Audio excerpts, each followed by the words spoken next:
Venezuelan opposition leader Juan Guaido has defied a travel ban to head to Colombia, where he is expected to meet U.S. Secretary of State Mike Pompeo, as he seeks to boost support amid a power struggle with President Nicolas Maduro.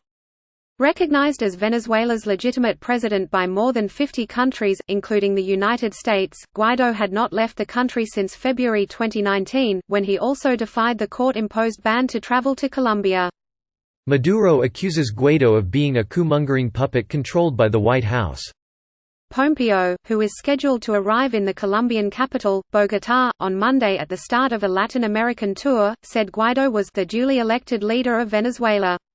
"I look forward to having a meeting with him," Pompeo told reporters on a flight from Germany to Colombia. "Maduro has been destructive. Our mission set is to deliver a set of free and fair elections to the Venezuelan people." Pompeo and Guaido are reportedly expected to meet on Monday. According to The Washington Post, Guaido plans to travel from Colombia to the annual meeting of the World Economic Forum in Davos, Switzerland, where he will urge European officials to increase pressure on Maduro.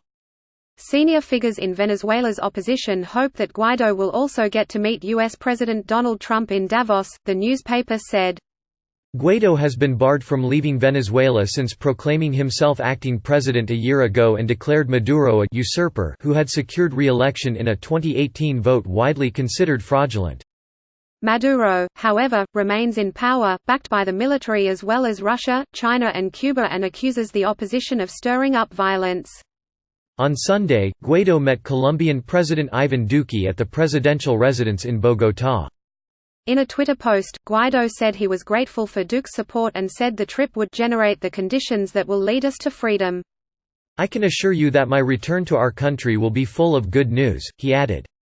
Earlier this month, Venezuela's ruling Socialist Party seized control of the National Assembly and swore in an allied politician who defected from Guaido's camp.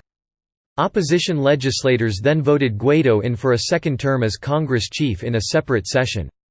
Pompeo at the time congratulated Guaido on his re-election. In an interview published by The Washington Post on Saturday, Maduro said the Trump administration had underestimated his staying power and he didn't care about sanctions. Maduro has proposed holding parliamentary elections this year, with the aim of retaking control of the National Assembly, the only national institution in opposition hands. Guaido, who has long demanded new presidential elections to replace Maduro, has pledged to fight any move to hold parliamentary elections with the Supreme Court and the National Election Council firmly under control of Maduro allies.